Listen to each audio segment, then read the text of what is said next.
Le principe de l'amour de l'humain pour l'humain. Je ne parlerai pas ici donc de l'amour des fromages québécois que nous essayons de nous faire aimer dans des publicités à la télévision, et je ne parlerai pas non plus de l'amour du chocolat, bien que ça peut être agréable de manger du chocolat. Je vais parler plutôt ici du principe de l'amour de l'humain pour l'humain que je conceptualise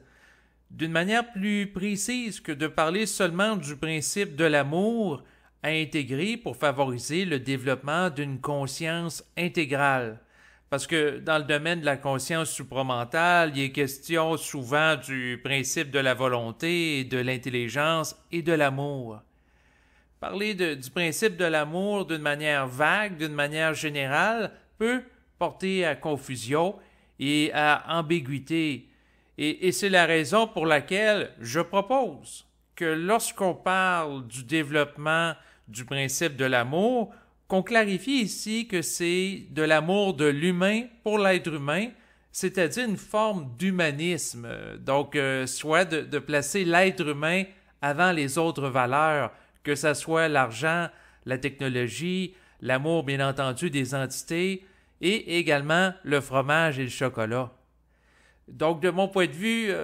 l'amour pour l'être humain, c'est ce qui va se traduire par des comportements respectueux, c'est-à-dire des comportements de non-domination à l'égard d'autrui, d'autres êtres humains, et également aussi de se faire respecter. Donc, le respect de soi passe ici dans la conception du principe de l'amour.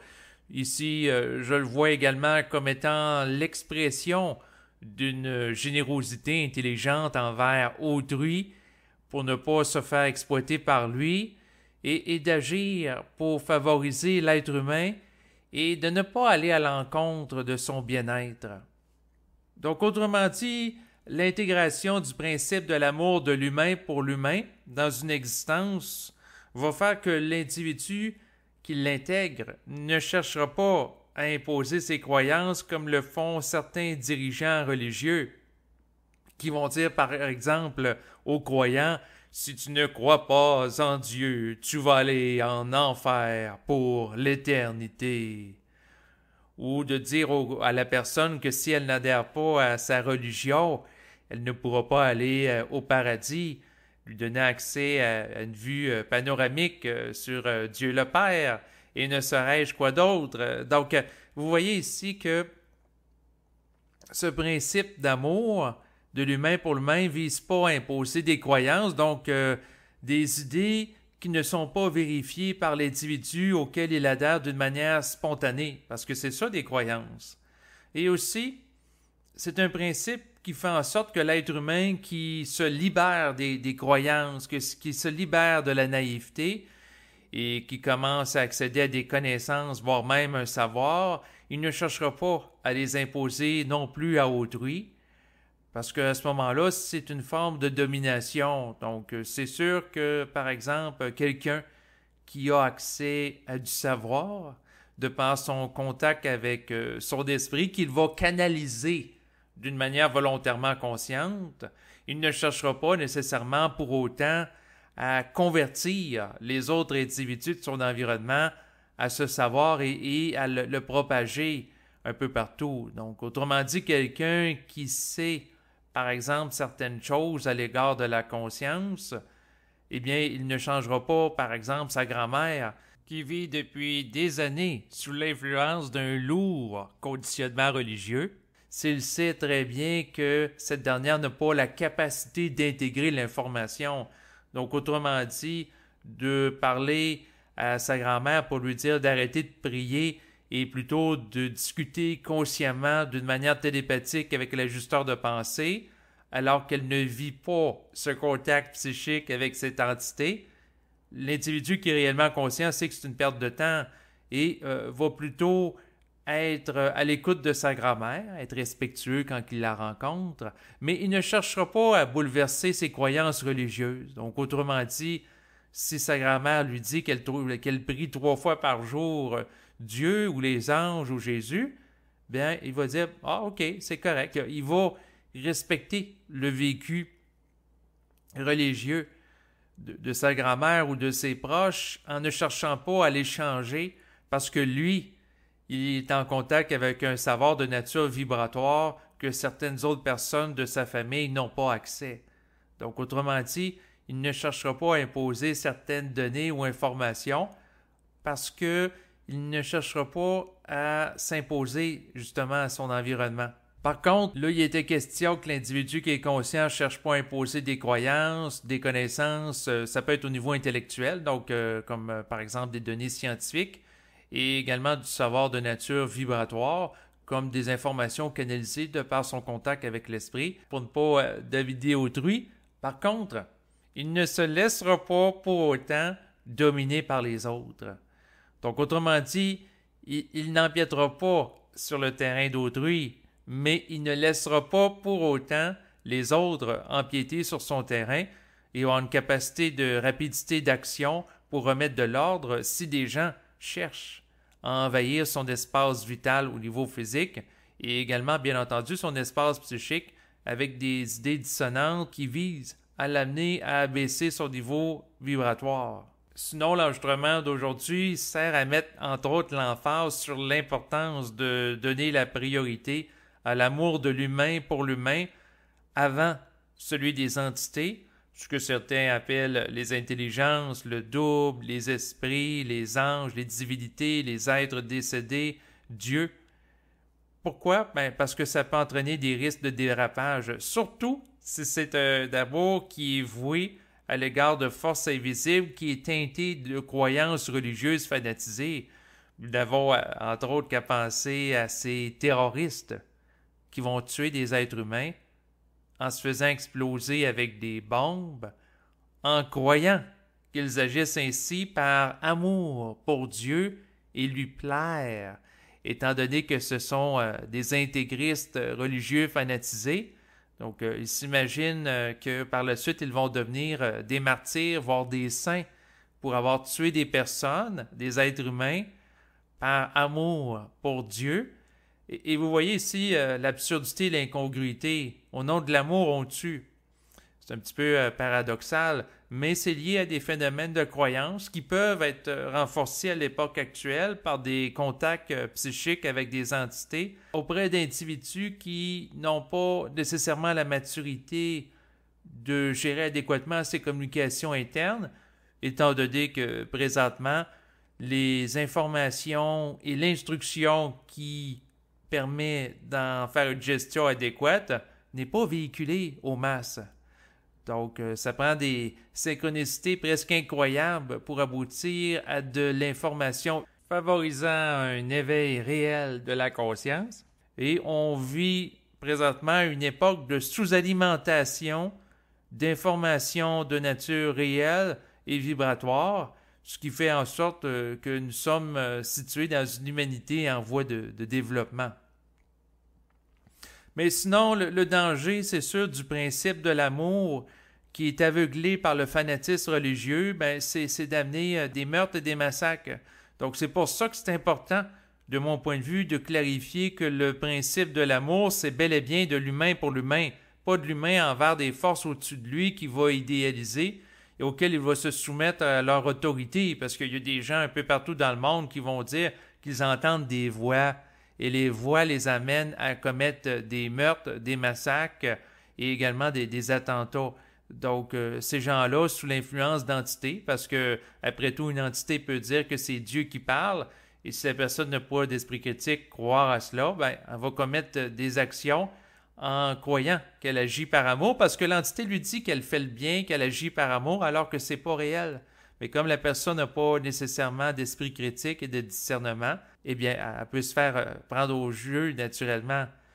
Et bien sûr, aujourd'hui, nous n'avons plus besoin d'aller voir des films d'horreur pour voir des choses horrifiantes. Nous n'avons qu'à écouter les bulletins de nouvelles qui dramatisent et amplifient l'impact d'événements d'attentats terroristes. Par contre, avec les terroristes et les médias qui sont complices de la diffusion à grande échelle et de la dramatisation de leurs attentats, ce qui est vraiment pas drôle, c'est que ça nous permet de sauver de l'argent aujourd'hui parce que nous n'avons plus besoin de louer de films d'horreur ou de payer des billets de cinéma pour voir des choses épeurantes, nous n'avons qu'à ouvrir le téléviseur et regarder les bulletins de nouvelles avec ces attentats terroristes qui ont cours depuis déjà plusieurs mois. Donc vous voyez l'absurdité dans laquelle on se trouve présentement. Il y a des gens qui commettent des attentats et on braque les caméras sur eux et nous sommes bien sûr à l'époque de l'information spectacle. Donc on va exagérer, on va amplifier la nature et la portée des attentats, dans le sens que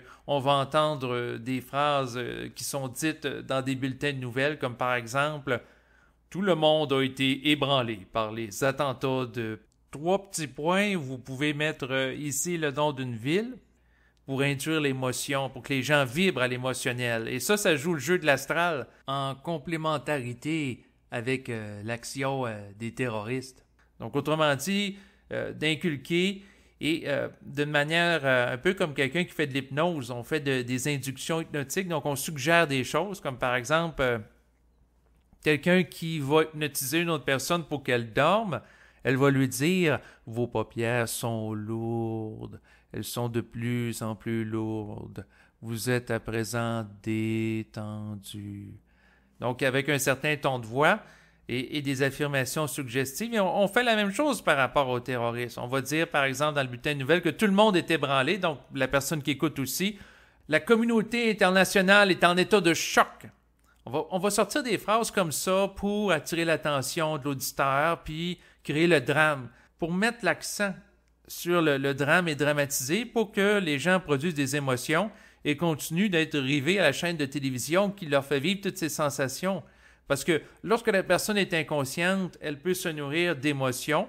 que ce soit la peur, la tristesse, parce qu'elle n'est pas capable de se nourrir de vibrations qui proviennent du plan mental. Donc, par compensation, elle se nourrit de l'astral pour rester dans l'astral, ce qui est un cercle vicieux parce que plus elle sécrète des émotions, plus que ça les lie psychiquement à des entités qui tirent profit du fait qu'elle les génère parce qu'elles s'en nourrissent. Alors que lorsque l'être humain devient lié psychiquement au plan mental, il génère une vibration mentale à travers sa parole et aussi va se nourrir de cette énergie qui est infusée dans sa conscience de par sa capacité d'entrer en contact avec l'esprit.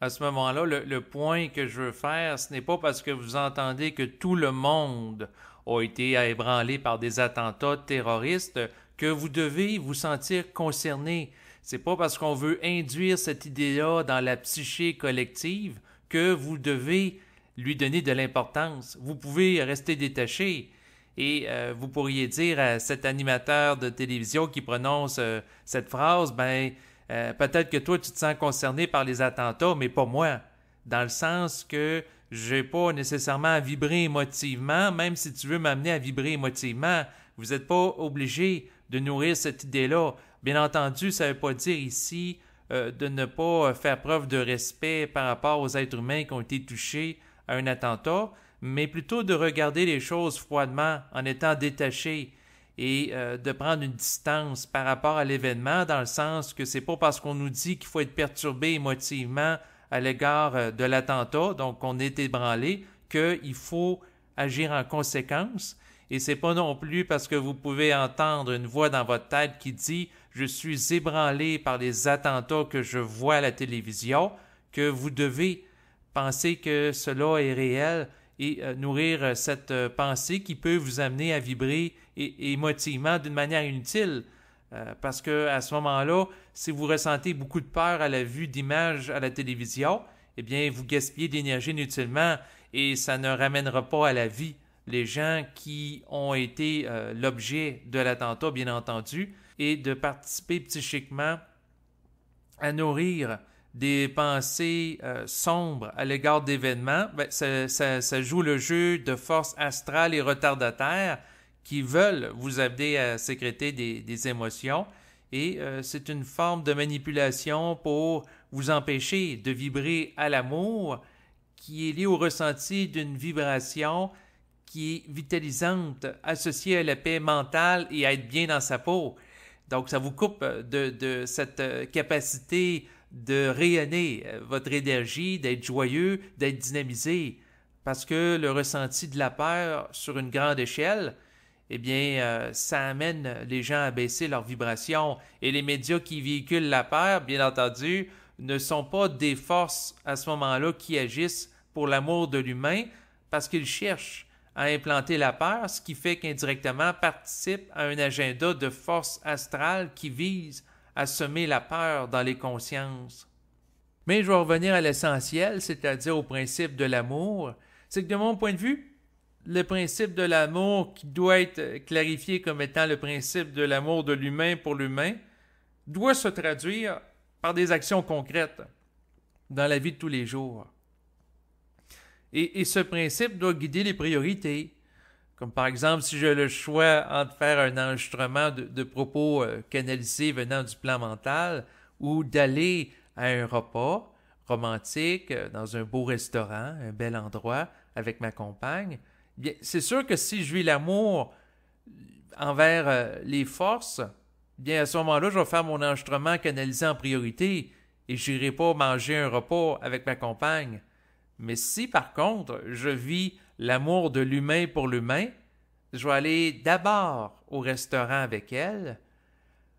parce que ça va être mon contact avec cette personne qui va être ma priorité, donc cet être sur le plan physique. Donc vous voyez, un des enjeux qui vous permet de voir si la personne, c'est l'amour des forces qui va en priorité ou de l'être humain. Bien sûr, je vous donne cet exemple qui me met en scène, mais ce qu'il faut comprendre, c'est que je ne prétends pas aucunement être parfait, étant donné que je vous parle du principe de l'amour, c'est parce que quelque part, j'ai des choses à intégrer le concernant, parce que sans ça, j'en parlerai pas.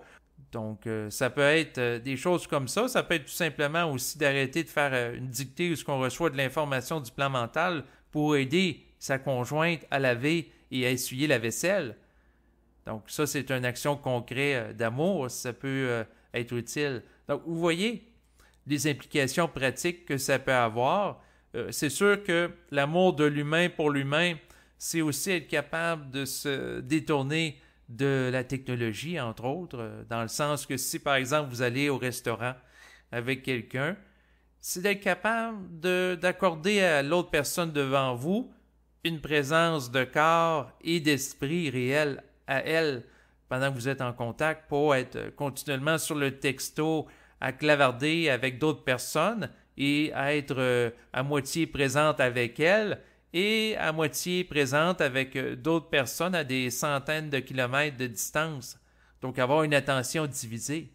Non, c'est de tout être là avec la personne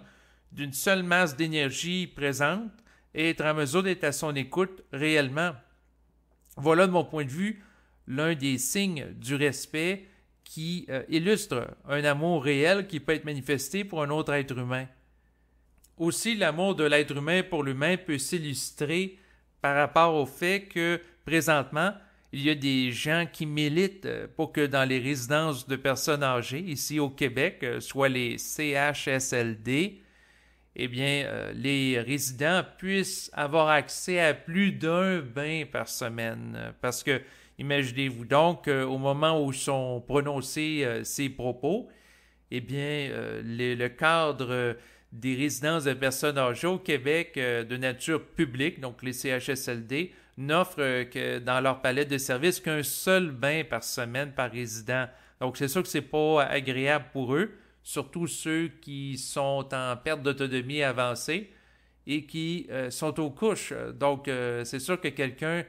qui urine ou fait caca plusieurs fois dans ses culottes pendant la semaine, ben, il risque d'avoir le derrière irrité. Et d'avoir seulement un bain dans une situation pareille,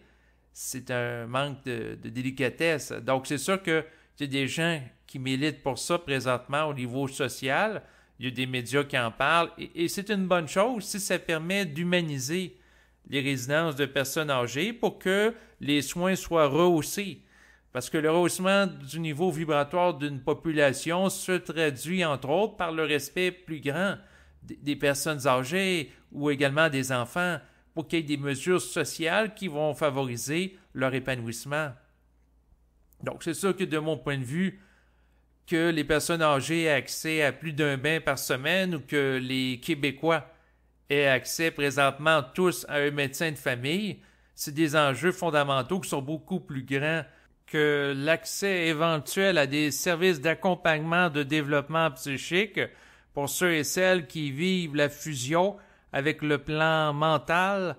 et connaissent cette transition dans leur vie pour la faciliter et qu'elle se fasse beaucoup plus en douceur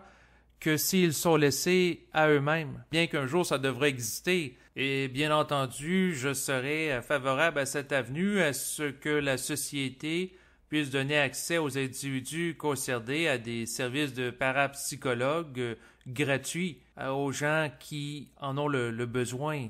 Mais c'est sûr qu'on est dans un contexte présentement social où les besoins de base ne sont pas nécessairement remplis. Et d'ailleurs, pour que quelqu'un au Québec ait accès à un service de psychologue gratuit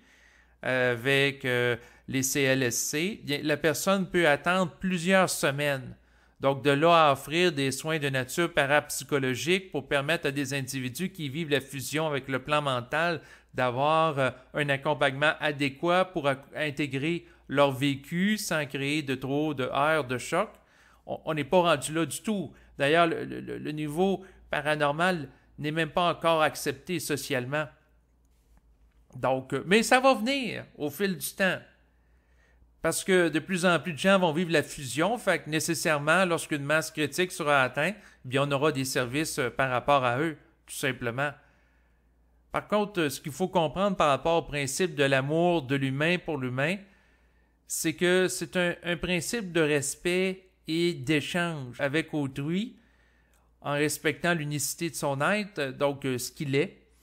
Ce qui fait que dans le domaine de l'échange, pour vous en donner une illustration concrète, ça peut être, par exemple, si vous allez à un feu extérieur et la personne fournit le feu, ben, vous pouvez amener de la bière, puis l'autre personne va être content. Donc, moi, des fois, je vais voir mon voisin qui fait des feux dehors l'été, et je vais amener avec moi de la bière pour qu'il y ait un échange, parce que c'est pas moi qui fait le feu à sa place, j'en bénéficie. Donc, pourquoi pas lui faire bénéficier de quelques bières que je peux acheter et lui partager. Donc, vous voyez,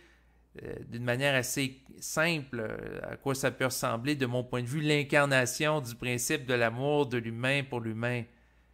Donc, fondamentalement, c'est un principe qui vise un souci du bien-être de l'être humain plutôt que de son évolution. Et là, c'est subtil, parce qu'il y a des gens qui sont très spirituels, qui vont vouloir faire évoluer les autres, les rendre conscients malgré eux. Alors qu'en réalité, c'est le plan mental qui doit s'occuper de l'évolution de l'humanité et l'être humain doit s'occuper d'être bien avec d'autres êtres humains, tout simplement. Donc, autrement dit, quelqu'un qui dit « Ah, ben, je vais changer ma grand-mère, je vais lui parler de conscience supramentale pour la faire évoluer », en l'amenant à délaisser ses croyances religieuses, parce que la personne croit bien faire, alors qu'elle ne demande pas ça du tout, c'est un manque de respect, parce que ça va brusquer dans son rythme, dans ses croyances, et elle n'a pas demandé à ça. Par contre, si une personne eh bien, nous demande qu'on lui parle de conscience, ou si on a la vibration du plan mental que c'est ce qu'on a à faire, parce qu'on perçoit sa sensibilité aussi en lien avec ça, c'est autre chose. Mais le principe de l'amour de l'humain pour l'humain ne vise pas à brusquer le contact d'un être humain avec des données qui n'est pas nécessairement prêt à intégrer. Parce que sans ça, on tombe dans le piège de vouloir forcer les autres à évoluer et prendre l'humanité et son sort sur ses épaules, ce qui est un piège qui alourdit l'individu et l'amène à jouer au maître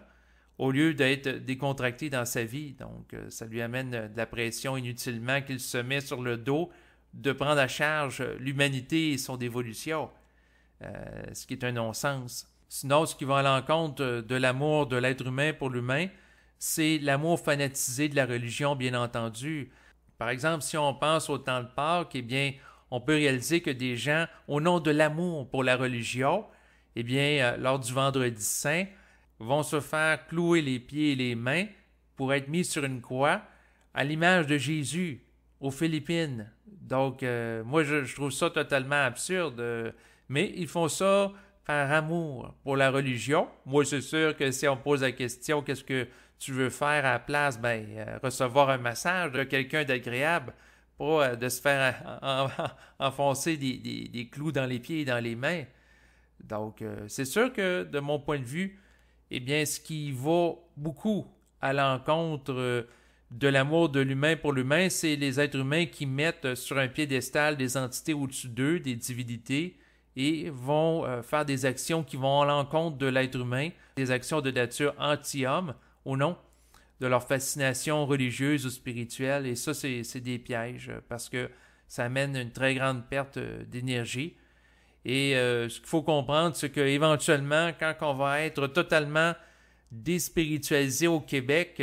et laïque, eh bien, à ce moment-là, les religions vont payer des taxes municipales comme tous les citoyens pour avoir accès aux services publics que sont, par exemple, l'Aqueduc, le service de la police, et ainsi de suite. Donc, le privilège spirituel qu'ont eu les religions pendant des siècles ici au Québec de ne pas payer de taxes municipales et d'impôts devra éventuellement être revisité parce qu'à ce moment-là, on leur donne un statut privilégié qui est en relation avec le fait qu'on les met sur un piédestal et on fait passer l'amour de l'humain pour la religion avant l'amour de l'humain pour l'humain. Donc, autrement dit, de mon point de vue,